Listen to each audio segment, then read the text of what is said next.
Naël. Salut, ça va? Ouais. Bon, on Bon, parle, on parle en même temps. Aujourd'hui, on parle en même temps, c'est comme ça qu'on fait le truc. On se synchronise. On parle de sujets un peu épineux et challengeants pour nous. yes, le perfectionnisme, parce qu'il y a deux maîtresses en perfectionnisme pour nous présenter ce sujet aujourd'hui. Oh, quand tu Et- as dit maîtresse, je me suis vue en maîtresse de donjon SM. Bref, Ok, désolée, non, mon pas moi. imagination est très visuelle.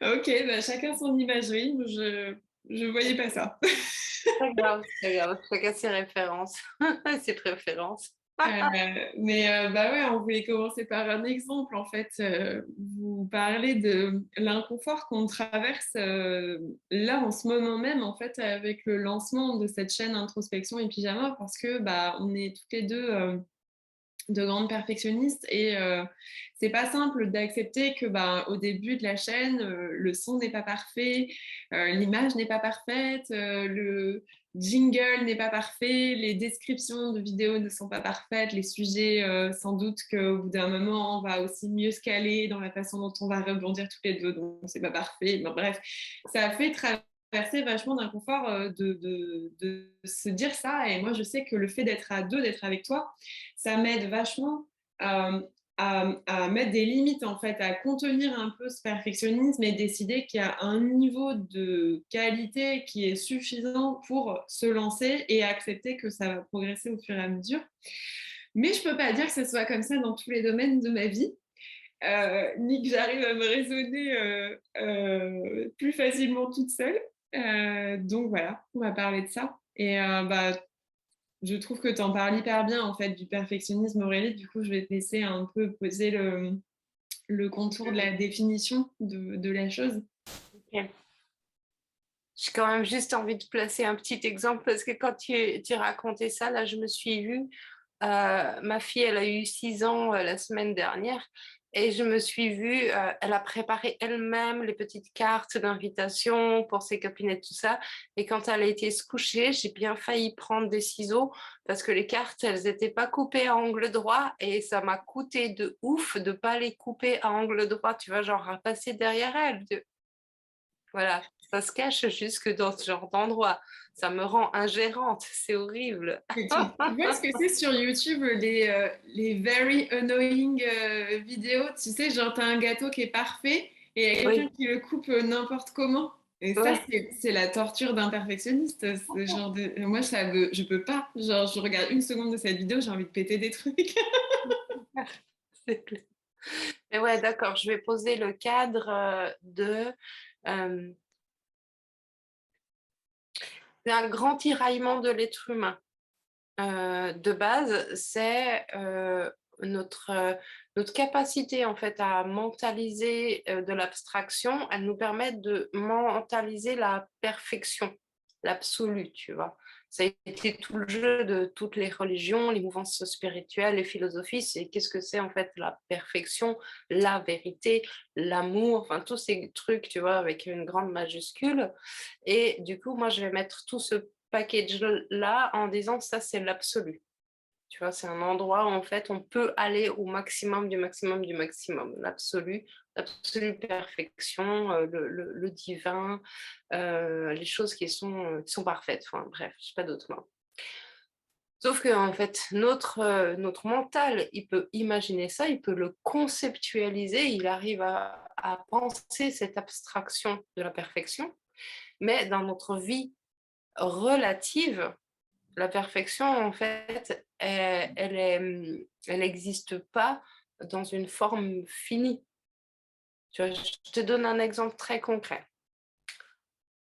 Si je te dis, tu vois à quoi ça ressemble une fleur de cerisier, tu as une idée très précise de la forme idéalisée, l'absolu de la fleur de cerisier. Elle a 5 pétales, elles ont une forme comme ça, une couleur comme ça, etc.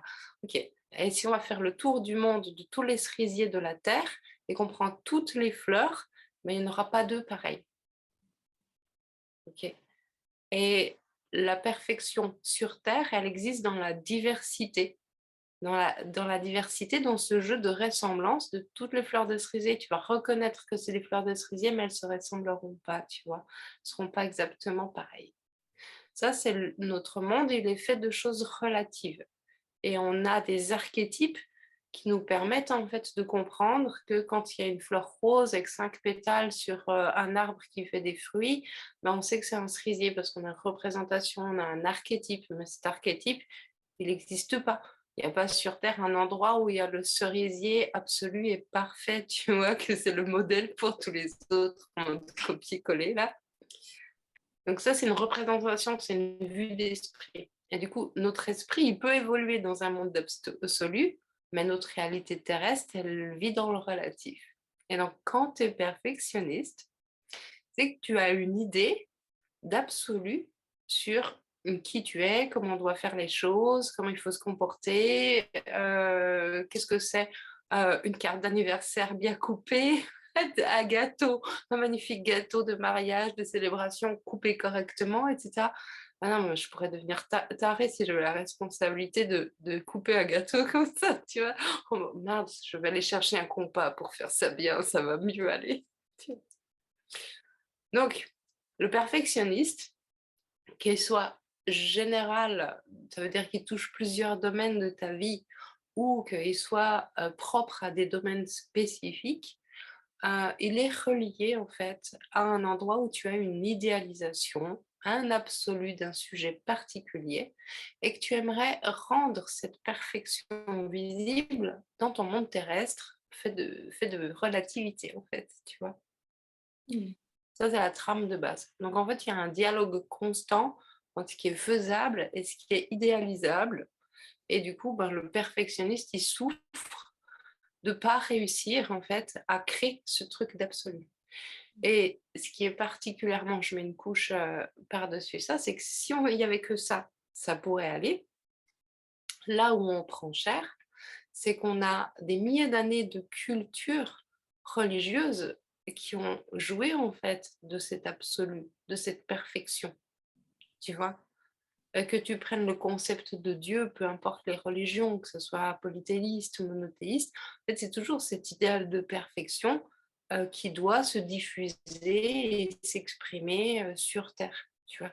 Donc en fait, tous nos archétypes, que ce soit les prophètes, les religions, les dieux, mais aussi les super-héros, les héros antiques, tu vois, les épopées antiques, etc., représentent en fait ces absolus-là qu'on essaye de rendre réels en fait dans notre monde terrestre. Et du coup, bah, en fait, le perfectionniste, c'est quelqu'un qui essaye de faire un grand écart entre ce qui est faisable en théorie et ce qui est faisable dans la pratique, tu vois. Donc, on sait bien que en théorie, ça marche et dans la pratique, c'est une autre histoire, quoi. Voilà. Donc, c'est pour ça que c'est souffrant. C'est que c'est impossible à réaliser dans l'absolu. Et moi, quand je t'écoute, ce qui m'intéresse aussi, c'est de savoir pourquoi tu fais ça. Et bah, moi, j'ai une hypothèse, enfin, pour le vivre de l'intérieur, il y a quelque chose de sécurisant, de rassurant, de te dire que tu vas pouvoir matérialiser un absolu. Enfin, d'ailleurs, tu ne le réfléchis pas comme ça. Tu le réfléchis en... euh, moi, le perfectionnisme, je le vois un peu comme des espèces de repères que tu essayes de te fixer, de ça c'est bien, ça c'est mal, ça c'est juste, ça c'est faux. Et tu vas aller tendre vers le bon côté, le bien, le juste, la vérité, etc. Et tu vas chercher à la matérialiser parce que c'est extrêmement rassurant, ça met de l'ordre en fait dans cette espèce de chaos qu'est le monde, l'existence, etc. Ça vient te mettre de l'ordre à cet endroit-là et donc il y a une recherche d'être rassuré en fait sur oui, il y a un ordre et il y a un sens et il y a des choses, on peut être sûr que c'est bien, sûr que ça marche, sûr que c'est efficace, sûr, tu vois. Euh, j'ai l'impression que, je sais pas, c'est peut-être une hypothèse foireuse que je fais, mais par exemple, les perfectionnistes euh, aiment bien les maths, ou pas forcément qu'ils sont doués dedans, mais qu'il y a quelque chose de rassurant en fait dans le fait que ce soit vrai ou faux, tu vois. C'est la logique binaire en fait. Mm. Et ouais, je te rejoins là-dessus. Ça ne veut pas dire qu'ils vont aimer les maths, mais tout être humain en fait adorerait avoir la garantie matérialisée qu'il est une bonne personne. Ouais. Et c'est d'autant plus fort si tu viens d'une culture où on t'a dit que quand tu vas mourir, tu vas passer par un stade de jugement et on va trier en fait où est-ce que tu vas aller pour la suite. Tu vois, quand tu crois à la réincarnation, tu n'as pas le même stress sur le paradis et l'enfer. Et t'as beau être athée ou ne croire en rien du tout ou t'intéresser à tout ça, mais en fait, il y a un historique culturel qui est hyper fort, tu vois. Et on ne peut pas faire semblant, en fait, que les milliers d'années d'histoire qui étaient là, en fait, avant nous, en Occident, qu'elles n'existent pas. On ne peut pas faire semblant que c'est pas là, ça nous habite, ça transpire à plein d'endroits. Et en fait, c'est beaucoup lié, on retombe sur la notion d'estime, de valeur qu'on se donne, à la notion de mérite et à la rassurance que ça peut apporter d'envisager en fait que tu as trouvé un moyen pour être sûr que tu es quelqu'un de bien, quelqu'un de bon, quelqu'un d'aimable, que tu te donnes de la peine. D'ailleurs, ce mot, il est terrible, tu te donnes de la peine. C'est vachement intéressant, tu vois, c'est bien joué sur la douleur, etc. Bref, je digresse. Ouais, je te rejoins là-dessus. Il y a un besoin binaire de se rassurer sur le mérite, le droit à exister. Le droit à exister. Tu vois, Mmh. ne serait en fait, si je fais ça, j'ai le droit d'exister. Parce que tout ce qui est de l'ordre du rejet, c'est qu'on n'est pas à l'aise avec le fait d'exister. Envisager qu'en fait, il n'y a pas de raison à notre existence et qu'on la doit à personne. Ça, je suis sûre que ça fait grincer les oreilles à plein de gens. Mais en fait, personne n'a demandé à être là et on est redevable à personne pour le fait d'être là. Et tu vois, l'histoire culturelle, elle ne dit pas ça, tu vois. Mmh. Si aujourd'hui, si aujourd'hui les jeunes générations payent les retraites des anciens, c'est pas pour rien, tu vois. C'est une question de redevabilité, hein. Bon, je digresse encore. Merde. Ça va être difficile. Merde, la vidéo n'est pas parfaite, qu'est-ce qu'on va faire? Merde, c'est pas parfait. Suicidons-nous. Ah, quand mais ouais. Ouais, bah, c'est très intéressant cette, comment dire, comment la culture, influence, enfin, en tout cas, la culture, occidentale, va vachement, encourager le perfectionnisme, l'attiser. Et avant de tourner cette vidéo, on a eu une discussion, trop bien sur Wonder Woman et j'aimerais bien qu'on en parle, Oh ici. oui. Bah, vas-y, c'était ton idée, donc je t'en prie. Je veux qu'on prenne un autre personnage, vu que madame ne regarde pas le poster. Je vois le concept, je vois le concept, tu peux y aller. Ok, donc l'idée, c'est que tous les héros, en fait, ils représentent cette idée en fait d'idéalisation, hein. Donc, si tu as déjà vu ou si tu n'as pas vu, va regarder la vidéo sur l'estime de soi. Mais globalement, tous les héros, ils représentent ce monde d'idéalisation, d'absolu de comportement. Sauf qu'en fait, ils sont polarisés que en bien. Et d'ailleurs, le méchant, il est polarisé que en mal. C'est comme le héros, mais c'est le revers de la pièce. Il fait exactement tout le contraire. Donc, si le héros, il sauve le monde, le méchant, il détruit le monde. Si le héros, il est altruiste, le méchant, il est égoïste. Et en fait, on polarise comme ça avec un truc binaire, lisible, facile à comprendre. Tu repères tout de suite c'est qui le méchant. Et puis, de base, les humains, ils aiment bien que les méchants, c'est les autres. Comme ça, c'est très clair, c'est beaucoup plus facile.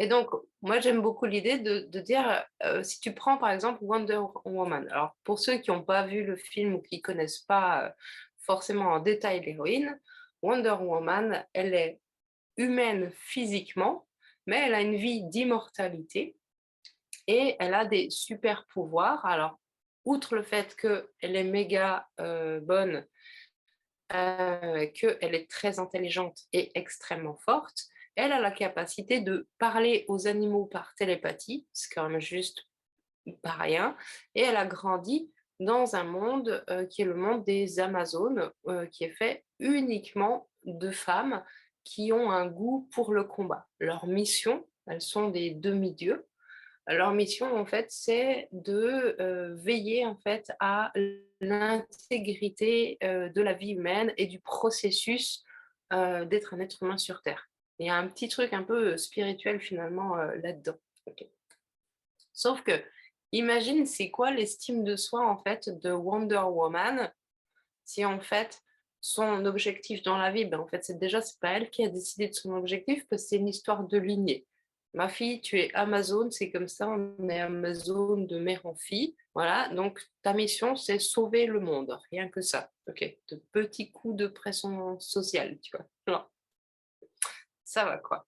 Et pour sauver le monde, ben en fait, tu as de la chance, tu es super entraînée au combat, tu es méga forte, tu es super intelligente et tu as les animaux qui sont tes alliés, avec qui tu peux communiquer par télépathie, plus quelques super pouvoirs. Attends, c'était quoi le truc? C'est elle a un fouet que quand elle t'accroche avec son fouet, les gens sont obligés de dire la vérité. Donc elle sait, elle peut toujours savoir le fond de la pensée de tout le monde. Ok. T'imagines le niveau de pression sociale, mais en fait, déjà, tu peux que être perfectionniste avec un truc comme ça, parce qu'en fait, si tu y arrives pas, t'es qui? Il n'y a pas de film qui raconte l'histoire des sœurs de Wonder Woman qui ont échoué au test d'aptitude au combat et qui ont vu leur cote d'estime de soi faire comme ça. Imagine quand tu es Wonder Woman et que tu as envie de flirter et que tu as envie de rencontrer un mec. Ça va être chaud patate, hein. Oh, ok, tu es super intelligente. Il faut pas qu'il touche ton fouet déjà, parce que sinon tu vas savoir tout le fond de sa pensée, ça va être chaud patate.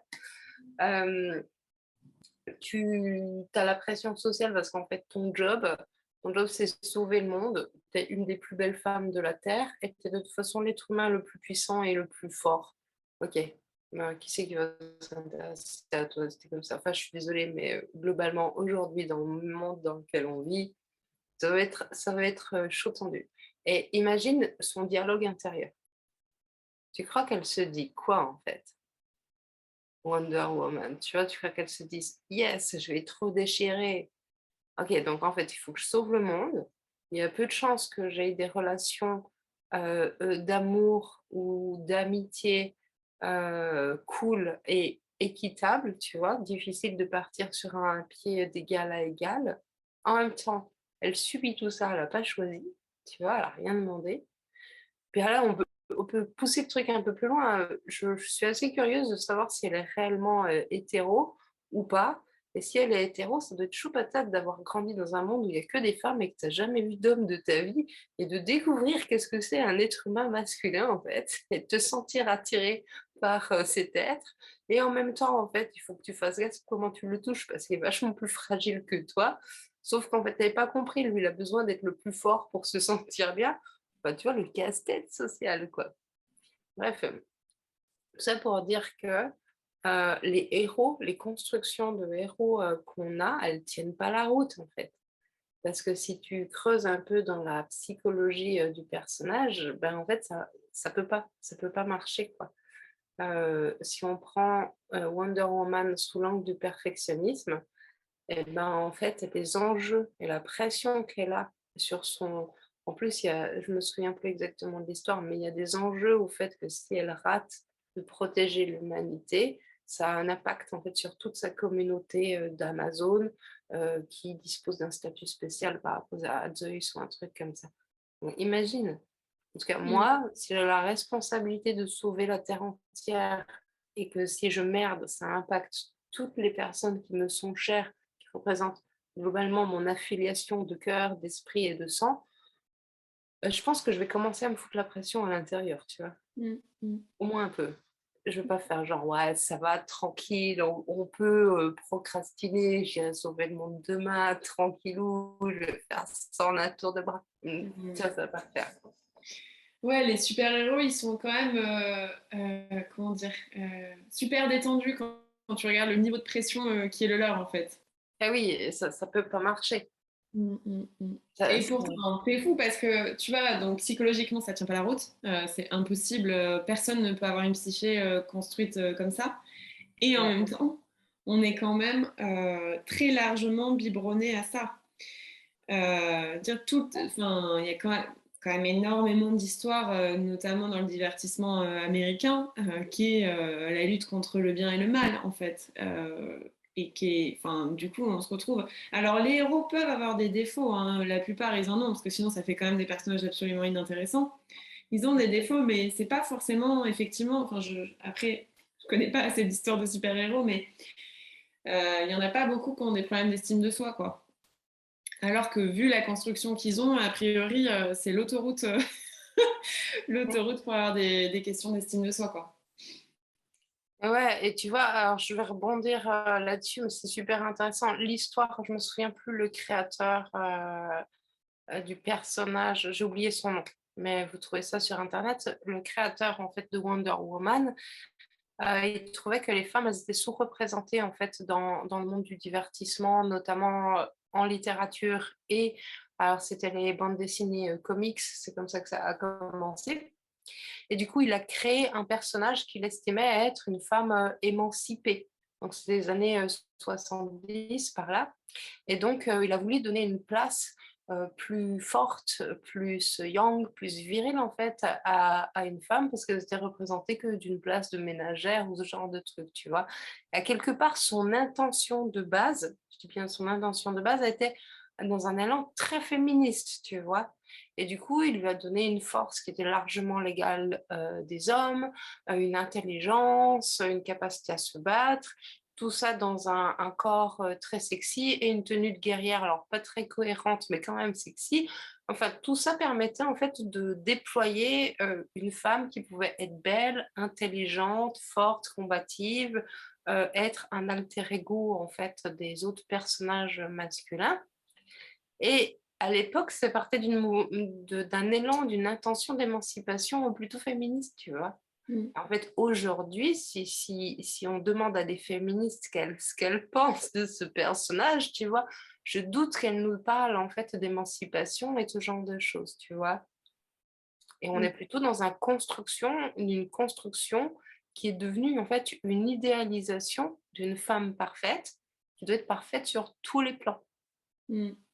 Ah ouais, ouais.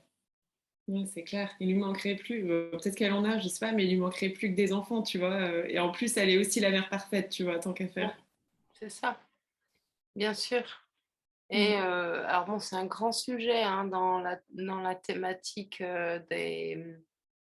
du féminin, le côté lâcher la perfection, parce qu'en fait, on est habité, mais c'est aussi vrai pour les hommes, hein, on est habité par des archétypes qui sont super forts. Tu vois, de nouveau, cette histoire d'absolu et de relatif, quoi. Mm. Et donc, cette notion en fait de perfectionnisme, eh ben, elle est forcément, en fait, elle a forcément été nourrie de cette vision binaire, comme tu disais, tu vois, avec beaucoup de dichotomies, le bien, le mal, la perfection, l'imperfection, la force, les faiblesses, et de séparer ces deux choses-là, quoi. Mm. Ouais.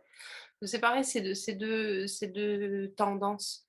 Et du coup, le perfectionnisme, il peut se cacher dans plein d'espaces en fait de ta vie et tu peux aussi avoir des endroits où tu t'en bats les wake et d'autres où en fait tout d'un coup tu mets un focus très précis. Tu vois Mm. l'histoire de la carte d'anniversaire que ma fille a fait pour inviter ses copines. Moi j'ai un vrai problème esthétique avec la symétrie. Bon, je me soigne, c'est bon, mais quand j'étais gosse, si j'ai un souvenir, ma mère elle m'avait payé un pull, enfin, c'était même pas. On avait hérité du package de pulls des cousins et il n'y avait pas beaucoup de thunes, donc tu n'avais pas ton mot à dire, tu mettais ce pull-là parce qu'il t'allait. Et il y avait un truc avec un motif asymétrique et un bras de chaque couleur. Et je pleurais quand j'étais gosse de mettre ce vêtement-là. Pas que j'aimais pas les couleurs, parce que ça me posait un problème, l'absence de symétrie, tu vois. Donc, j'ai mis des années à tempérer ce truc, mais j'ai un vrai problème, en fait, avec la symétrie, tu vois. Et je peux être bordélique pour plein de choses, mais il y aura toujours une cohérence ou un jeu de symétrie dans mon bordel, tu vois. Mais du coup, tu te fais pas une petite raie au milieu, là? Non, si je fais ça, ça va être super flippant. Non, non, sinon je te le ferai en live, mais ça va être super. Ouais. Ouais, et mais en tout cas, Moi, j'aimerais bien qu'on parle de comment aussi tu peux un peu te détendre avec ça. Parce que on l'a dit dans cette vidéo, finalement, le perfectionnisme, c'est quand même aussi quelque chose qui te rassure, quelque chose qui te donne des repères, qui te permet de te situer sur est-ce que je suis une bonne personne, à quel point, etc. Et du coup, qu'est-ce que tu fais parce que bon, le perfectionnisme, c'est aussi souffrant.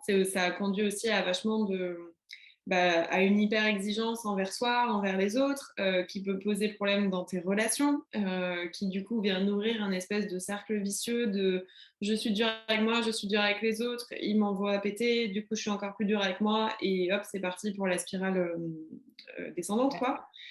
Et du coup, comment toi t'as fait pour te lâcher un peu la grappe avec le perfectionnisme pour assouplir certains endroits et puis être être dans quelque chose de plus juste, quoi, pour toi. Ben, je me suis foutu la pression de ouf pour pas être perfectionniste. Non, je déconne. Essayer d'être parfaitement non perfectionniste. Parfaitement imparfait. Bon, ça a été par étapes, hein, c'est toujours comme d'hab, mais il y a surtout, tu vois, ça a été plus facile de lâcher sur des domaines précis, de dire, OK, je désinvestis sur ce sujet-là, je désinvestis sur ce sujet-là, puis c'est toujours la même chose, hein, c'est une fois que tu t'es pris le mur, que tu as eu bien mal, tu fais un zoom arrière, tu te dis, ah ouais, OK, peut-être je peux dézoomer. Avant de donner un cadre pratico-pratique, j'ai bien envie de raconter cette histoire à l'époque où j'étais infirmière responsable d'unité dans une maison de retraite. Et donc, je gérais toute une équipe. Et moi, je faisais ça avec des engagements humains, de cœur, mais hyper forts. Donc, j'arrivais avant tout le monde, je partais après tout le monde, et j'en faisais 10 fois plus que ce qu'on m'avait demandé, en fait. Et je décidais moi-même, en fait, des règles, tu vois. Dans le sens, pour moi-même, je décidais que, bah, par exemple, faire une prise de sang, ça ne devait pas prendre 3 minutes, mais ça devait prendre le temps d'expliquer à la personne le pourquoi on faisait ce truc-là, et lui expliquer si elle avait peur, et l'avertir de quand c'est qu'on aurait les résultats. Enfin, du coup, tu vois, je mettais tout un cadre autour de ça. Du coup, je faisais tout 2 fois mieux, entre guillemets, et je pétais les plombs de travailler avec des incapables, tu vois, parce que c'était vraiment ça. Je me vois à un moment, je suis dans le train, je rencontre un pote que je n'ai pas vu depuis 10 ans, et il me demande, enfin, on discute, etc. Et je lui parle de ma vie professionnelle. Je fais non, mais en fait, j'en peux plus. Je bosse avec des trous du cul. C'est tous des incapables. Ils sont tous nuls à chier, etc. Enfin, je pourris tout le monde. Et il me regarde et il me dit cette phrase qui m'a assassiné la gueule, qui m'a dit quand on est exigeant avec soi et qu'on ne s'aime pas, on ne peut pas être bien entouré. Voilà, et le train s'est arrêté, il est descendu, tu sais, ça aurait pu être une séquence de film, tu vois, il est descendu, machin. J'ai pas compris sur le moment, tu vois, je fais genre, what? Qu'est-ce que tu dis? Et il a fallu que je me rende compte, en fait, que les gens qui travaillaient avec moi, mais ils n'étaient pas là pour les mêmes raisons que moi, en fait. Ils faisaient pas ça par vocation, par cœur, etc. Et ça m'a fait faire un processus, ça a été super puissant, hein, parce que j'étais à 2 doigts de me faire haïr par tout le monde. En tout cas, c'était le cas en souterrain et c'était un peu moins le cas officiellement. Et quand je me suis rendue compte de ça, je me suis intéressée à l'objectif de chacun, en fait. Qui était là pour quelle raison? Et j'ai construit mon leadership d'équipe autour de ça, en disant: «OK, en fait, si toi, tu veux venir avant et finir après, c'est ton problème. Les autres ne sont pas payés pour ça. Par contre, telle personne, elle adore que tout soit super bien rangé, nickel, très bien. Je vais lui donner la responsabilité du rangement du matériel, de la gestion des stocks. Ça va la valoriser, ça va l'encourager.» J'ai fait tout le plat gestion d'équipe à partir de ça et j'ai retourné la situation complètement parce que j'étais en train de perdre les membres de mon équipe littéralement en faisant ça. Mmh. Donc, qu'est-ce qui se passe? Qu'est-ce qui s'est passé en fait? C'est que j'ai remis l'objectif de chacun au centre et j'ai mis en place des stratégies en fait pour l'évaluer cet objectif. Donc, comment on sort du perfectionnisme? Ben, on remet son objectif au centre, tu vois. Là, par exemple, l'histoire des cartes d'anniversaire de ma fille, en fait. L'objectif, c'est quoi, en fait? C'est que, un, elle célèbre son anniversaire, et deux, je sais qu'elle a beaucoup d'intérêt à faire tout le processus d'invitation, écrire les cartes elles-mêmes, les dessiner elles-mêmes et être le plus autonome possible parce que ça fait partie des choses qui sont importantes pour elles, tu vois? Donc, de quoi je me mêle si je viens couper les angles parce que c'est pas droit, tu vois? Mon objectif en tant que mère, c'est de faire en sorte qu'elle atteigne ses objectifs à elle. Donc, mmh, la carte, si elle est pas à angle droit, l'anniversaire, elle aura quand même lieu et si je me mets à les recouper droit, ben, en fait, j'entrave ses objectifs à elle et je suis ingérante et intrusive dans son processus, ce qui va pas, matcher en termes de cohérence avec mes propres objectifs, en fait, de parentalité, tu vois? Donc comment on fait? Ben, en fait, on se recentre sur l'objectif. C'est Mmh. quoi que je veux faire? Et c'est grâce à ça que tu peux commencer, en fait, à faire du tri de où est-ce que tu t'arrêtes? Parce que sinon tu Mmh. deviens taré, tu vois? Ah, mais c'est trop intéressant. Donc, en fait, pour toi, savoir ce que tu veux et fixer tes priorités, c'est un excellent moyen de contrer ou de t'assouplir ou de te raisonner, je sais pas, sur ton perfectionnisme. Bah, moi, ça fait écho de ouf. En fait, j'étais en train de penser, tu vois, j'ai fait mes études à Sciences Po Ouais, et ben, mine de rien, tu bosses pas mal quand tu es là-bas. Tu vois, toute l'année, tu as tes cours magistraux, donc en amphi, il y en a 6 ou 7. Avec la personne, elle arrive à son bureau pendant 3 heures et cause, et puis elle fait ça toutes les semaines pendant un semestre, et à la fin de l'année, enfin à la fin du semestre, ça te donne un cours de 100 pages que tu dois ouais, bûcher intégralement pour préparer tes partiels, et tu en as 6 ou 7 comme ça. 2 fois par an. Puis c'est pas genre des variations autour d'une même matière. C'est genre lundi droit, mardi histoire, mercredi économie. Enfin, il faut que tu sois au taquet sur toutes les matières, plus toute l'année. En plus, à côté de ça, tu as des TD, des travaux, des machins sur d'autres cours. Donc, tu bosses beaucoup en fait toute l'année. Mais évidemment, même si c'est une école qui se veut généraliste, en réalité, t'es pas bon partout. Tu as tes préférences. Moi, par exemple, j'adorais l'histoire et les langues. Bon, le droit et l'économie, voilà quoi, ça m'a jamais fasciné. Mais en fait, moi, j'avais ce truc de, je sais pas d'où je le sors en plus parce que c'est pas mes parents qui m'ont répété ça, mais j'avais ce truc de faire mon max partout, tu vois. Et donc, du coup, tous les ans, pendant 5 ans, je me gâchais les vacances de Noël, parce que les partiels, c'était juste à la rentrée de janvier. Je passais mes vacances de Noël à me taper la tête contre les murs pour essayer de faire rentrer 7 cours de 100 pages dans mon cerveau et pour essayer de performer au maximum dans chaque matière, tu vois. Enfin, en plus, c'était même pas performer parce qu'en réalité, j'étais persuadée que si je faisais pas ça, j'allais lamentablement échouer. Enfin, tu vois, c'était plus une peur d'échouer qu'une envie de réussir, tu vois. Mais bref, en fait, ce que je vois, c'est que j'ai jamais fixé de priorité. Genre, bon, bah moi, j'adore l'histoire et les langues, donc je vais être au taquet là-dessus. Puis le reste, je vais juste m'arranger pour que ça passe, que ce soit correct. Et puis c'est bon, basta. Mais pas du tout. Genre, pas du tout, en fait. J'étais au taquet partout. Et je me souviens, j'avais des potes qui raisonnaient pas du tout comme ça. Eux, ils voulaient juste passer et puis rien à faire. Ils voulaient profiter aussi de leurs années étudiantes. Et j'avais envie de leur péter les dents. J'étais trop vénère de ouf que eux ils s'accordent du bon temps, ils arrivent à profiter, tu vois, de leur vie universitaire pendant que moi je me gâchais mes vacances pour un truc qui était en fait même pas important pour moi, parce que si je m'étais arrêtée et que j'avais dézoomé, je me suis dit mais en fait le droit et l'économie, mais j'en ai rien à secouer, je déteste ces matières, je comprends rien. Et franchement, si je ramasse un 7, c'est pas grave, tu vois. Mais impossible de me dire ça, impossible. Et donc, du coup, je me mettais la rate au courbouillon à toutes les vacances. Alors, ça a marché, hein.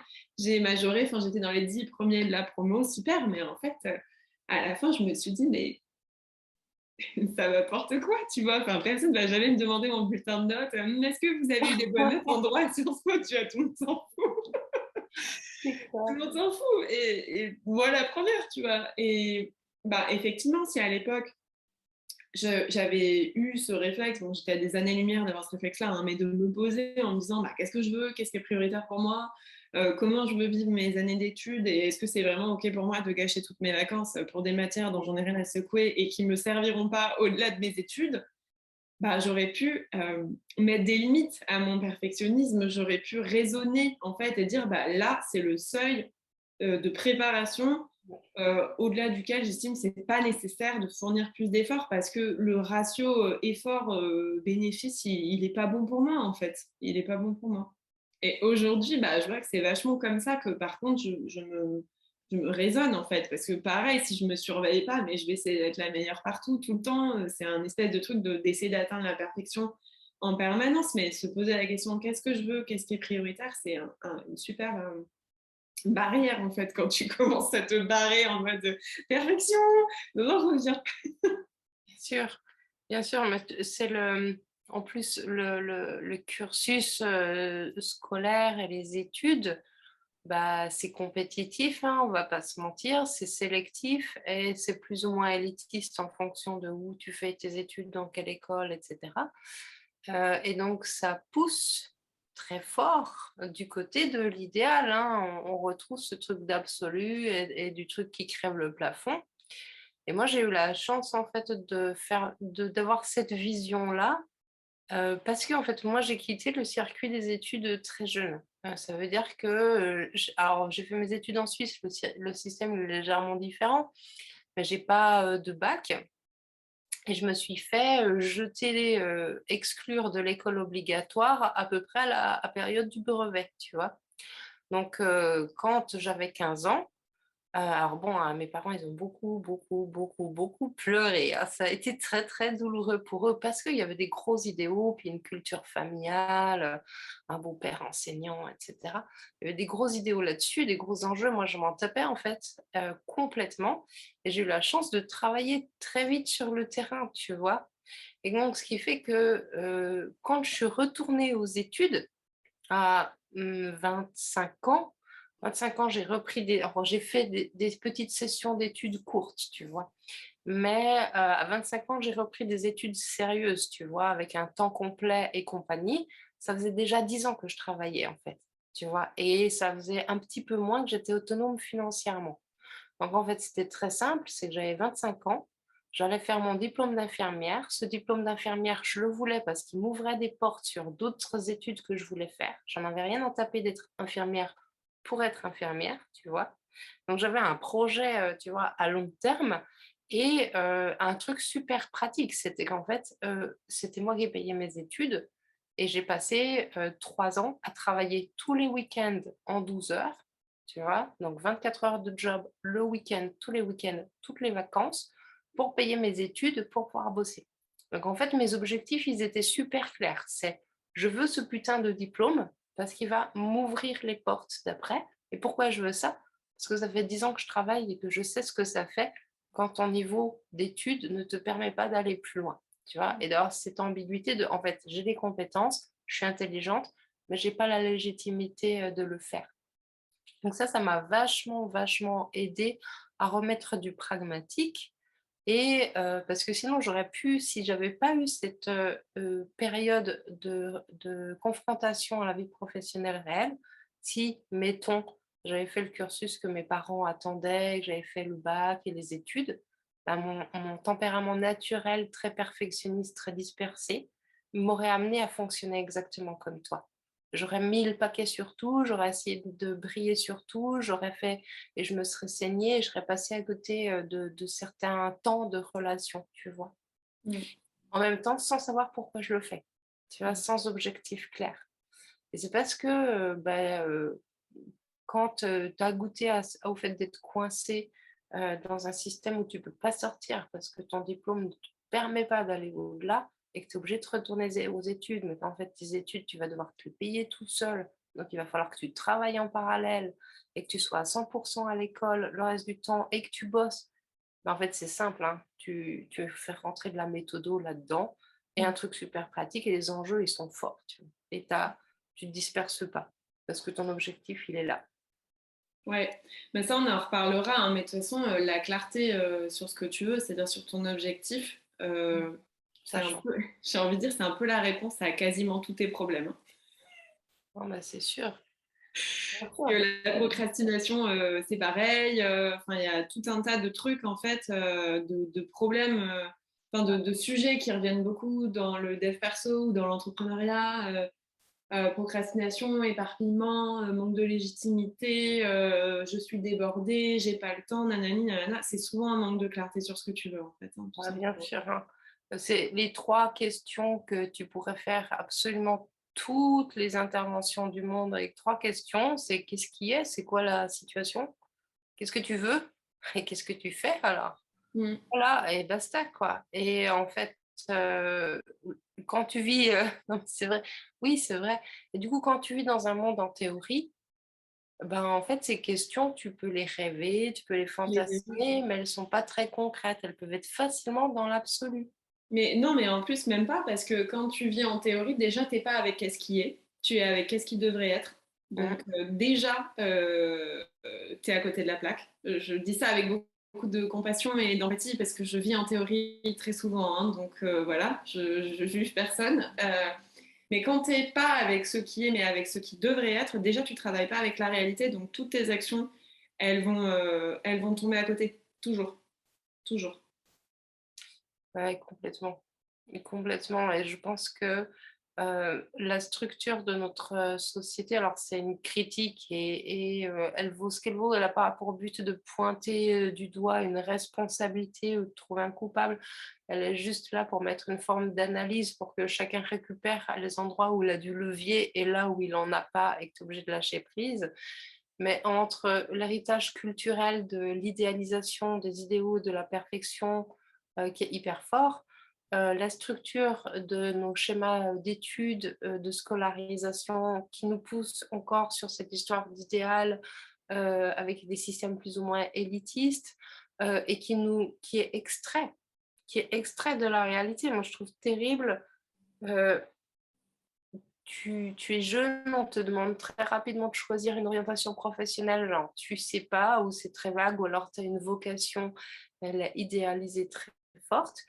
Tu passes un certain temps à préparer ça, à idéaliser comment ça va être et un jour tu rencontres la réalité, professionnelle qui est forcément, la même. Tu sais, je vais faire une petite parallèle vite faite, c'est le permis de conduire.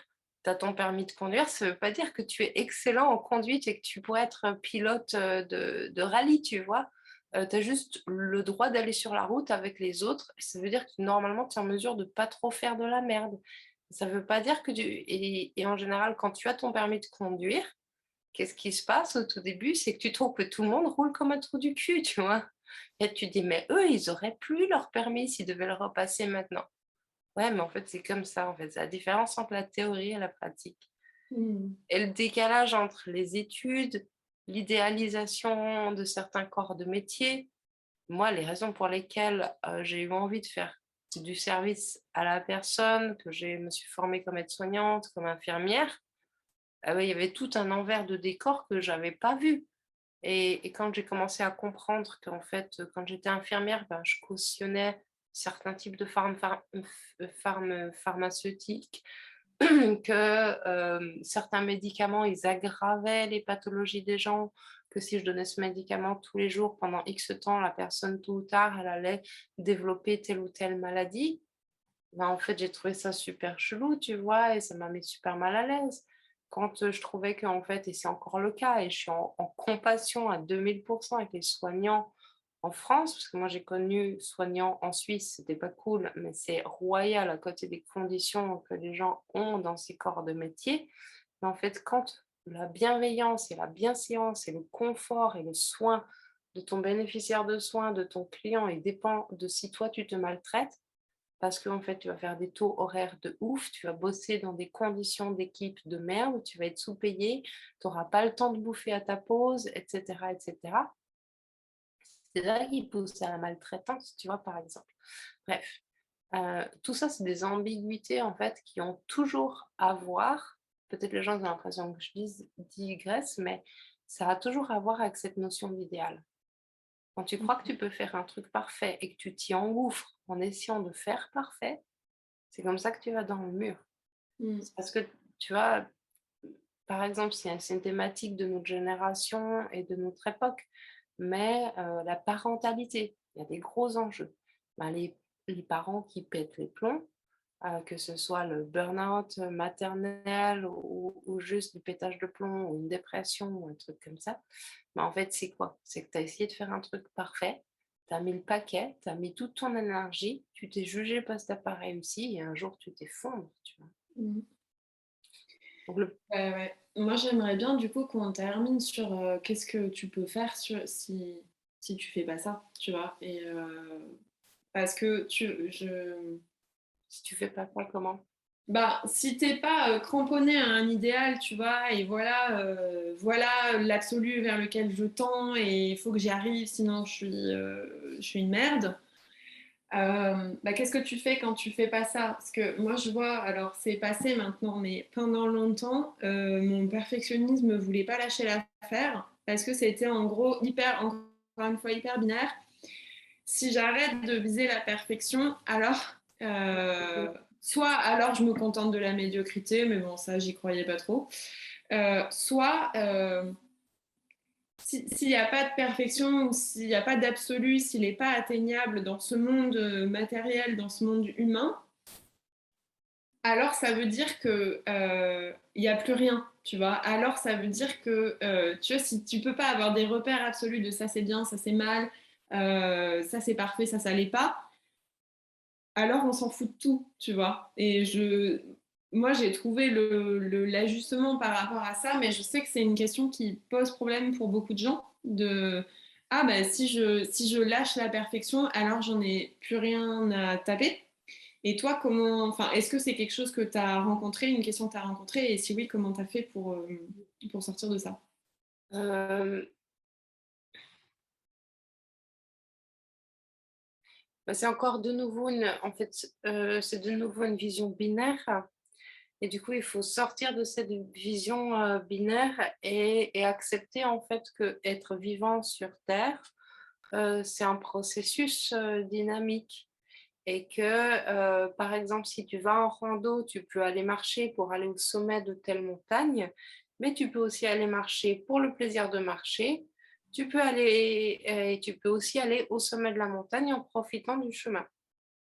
Donc, il y a un proverbe que j'aime beaucoup qui dit, alors je ne sais plus qui a dit ça, mais ça m'a beaucoup, portée.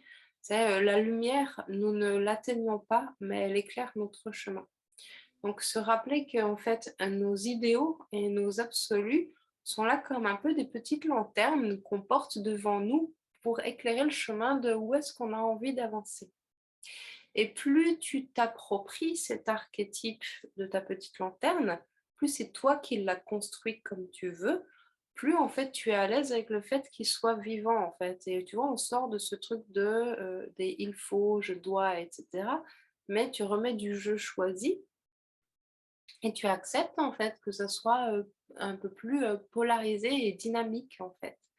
Et donc, remettre, les gens ont cruellement ce que tu dis quand, la peur des gens, c'est si je fais pas ça, si j'ai pas cette quête de morale, en gros c'est ça, hein, la ligne de code, si j'ai pas cette quête de sens, de morale, alors je deviens, sans morale et je perds tout le sens et du coup, c'est une forme de nihilisme complet, en fait.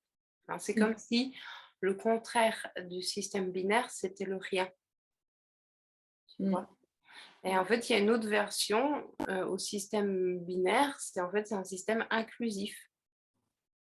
Des fois, je peux faire les choses pour rien et des fois, je peux faire les choses pour une bonne raison et j'ai le droit que ça change d'une fois sur l'autre. Et je peux être OK avec le fait que, bah, ouais, OK, aujourd'hui, j'ai vraiment envie de laisser de la place à mon perfectionnisme et je vais jouer le jeu à 2000 à l'intérieur de moi, d'y aller à fond avec mon trip de, OK, je fais tout millimétré, je fais tout nickel et oh mon Dieu, il y a une petite tache à la cuisine, je vais vite la frotter et cetera et le lendemain, bah, tu peux jouer à rien à péter et en vrai, on fait déjà ça. Mm. En vrai, on le fait déjà, il faut juste remettre de la, un du vivant, en fait, dans le processus. C'était nous. quand on n'a rien glandé et qu'on a laissé la vaisselle s'entasser dans l'évier. Et c'était aussi nous quand on a décidé de s'exciter sur tous les couverts, à tous les reprendre et à les frotter, tu vois. Et c'était nous, en fait, dans toutes les situations. Et juste à partir du moment où tu es OK sur le moment d'y aller à fond, quitte à être excessif, ben, c'est pas grave, en fait. Il y a plein de choses belles qui peuvent sortir, en fait, du côté, excessif. Parce que dans le perfectionnisme, on a beaucoup parlé des défauts, mais aussi la recherche d'amélioration constante. Il y a un goût pour, l'excellence, pour la recherche de qualité, de pertinence, d'efficience. Si l'humanité, elle n'avait pas été un minimum perfectionniste, on serait encore en train de taper des silex pour allumer un feu, tu vois? Et du Ben coup, oui, c'est du coup alors et c'est là que ça devient intéressant, c'est et si, je mettais le perfectionnisme dans ma boîte à outils, oui. hop, et je le sors quand j'en ai besoin et je le sors surtout pour les choses qui me tiennent à cœur parce qu'en fait, Mmh. c'est des choses qui ont du sens, tu vois? Mmh. Oui, c'est ça, de ne pas basculer non plus dans une vision binaire sur le perfectionnisme, genre ah, le perfectionnisme c'est mal et ne pas être perfectionniste c'est bien, c'est tout aussi pourri en fait. C'est ça. Mais ouais, bah oui, et puis aussi le truc que j'avais envie de rajouter, moi je vois, il y a quelque chose aussi de l'ordre de, tu vois, plutôt que, bah, soit c'est la quête d'absolu, soit c'est le nihilisme, aussi, plutôt que d'aller chercher une morale ou une éthique absolue ou une vérité absolue ou un bien absolu, d'aller rapatrier ça à l'intérieur en fait. C'est quoi mon éthique maintenant, parce qu'elle évolue au cours de ta vie, hein. C'est quoi ma vérité maintenant, etc., etc. Ouais, Et de te laisser guider par ça en fait. Et de te faire confiance dans le fait que bah, si tu es honnête avec toi, c'est juste en fait, dans l'instant. ouais. Mais ça, enfin moi c'est le truc aussi, la réponse que j'ai trouvée, parce qu'effectivement ça me faisait paniquer de me dire mais attends, s'il n'y a pas de vérité absolue, qu'est-ce qu'on fait? C'était la panique à bord, tu vois, le gif là, du personnage qui court dans une maison en feu, bah, c'était moi quoi. Mais en fait, une fois que j'ai rapatrié tout ça à l'intérieur de bah voilà ce qui pour moi aujourd'hui est bien et mal, même si c'est du jugement, mais en même temps ton jugement tu peux pas non plus le jeter parce que tu en as besoin en fait. Si tu n'avais pas de jugement, tu prendrais pas de décision, donc c'est pareil, tu peux pas avoir une vision binaire du jugement parce que c'est utile aussi. Mais une fois que tu as rapatrié tout ça, bah déjà moi je vois agir selon de respecter, enfin d'être intègre, tu vois, au sens où moi je suis cohérente avec ce qui est juste pour moi, et puis aussi avoir de la compassion pour les moments où j'ai pas réussi entre guillemets, tu vois, à atteindre ça. J'ai pas réussi, ok, bah ça me fait pas plaisir, mais je suis humaine et j'ai pas besoin de me fouetter avec ça. Et donc moi c'est vraiment les deux piliers qui m'ont permis aussi de me détendre par rapport au perfectionnisme, bon, avec des jours où ça marche mieux que d'autres évidemment, mais de me dire bah voilà mon éthique, ma morale, etc., l'espèce de ouais, l'idéal vers lequel je tends. Et voilà le fait que bah, je suis humaine et que je ne vais pas pouvoir être parfaite en regard de cet idéal. Je ne vais pas pouvoir atteindre la perfection. Donc, bah, comment je fais au mieux sans pour autant me taper dessus, quoi. Tellement. Voilà, c'est toujours cette notion en fait de mettre, de la tempérance et de la bienveillance. En fait, peu importe le chantier intérieur, dans lequel tu es et si tu te traites mal, il y a peu de chances que tu arrives à un endroit où ça soit kiffant, tu vois? Et tu sais, cette phrase, je la trouve tellement géniale, quoi, de Laurent, Laurent Gounel qui dit: «Entre être heureux, et avoir raison, il faut choisir». Non, c'est pas lui qui le dit, c'est pas vrai. Bon, j'ai plus la source en tête. Mais c'est ça et en fait, le perfectionniste, il a beaucoup à voir avec juste, faux, bien, mal et du coup, la notion de vérité, en fait et d'absolu et en fait, te sentir bien dans tes basques, bah, c'est juste faire ce qui est aligné en fait avec toi dans cet instant-là. Et en fait, les moments que tu kiffes dans ta vie, bah, ils demandent pas à ce qu'ils soient vrais ou vérifiés, scientifiquement prouvés ou ce genre de trucs. Tu pas besoin d'avoir raison pour te sentir bien en fait. Et c'est juste des pôles complètement différents. Et revenir dans, bah, en fait, ça me plaît de le faire comme ça, parce qu'en fait, mon objectif, c'est ça. Et comme tu dis, être auto-référencé, en fait, avoir ces références à l'intérieur, petit à petit, en fait, te permet de choisir à partir de toi et pas à partir Mmh. de ce qu'il y a à l'extérieur de toi, quoi. Mmh. Ben, très bien, tu veux ajouter un truc? En tout cas, moi, je suis sûre que cette vidéo, elle aura plein de commentaires. Je me réjouis déjà de lire et vous pouvez Je nous pense qu'on raconter les domaines dans lesquels votre perfectionnisme agit, à bon escient ou à mauvais escient, selon vous. carrément, bah, ouais, moi ça m'intéresse de lire des exemples et puis de lire aussi, ce que vous retenez de cette vidéo, qu'est-ce que voilà, qu'est-ce que ça vous apporte, qu'est-ce que vous avez envie d'expérimenter suite à ça? Et puis, bah, ouais, je pense qu'on peut terminer là-dessus, ça fait déjà un moment qu'on cause. C'est clair. Et ben, à la prochaine!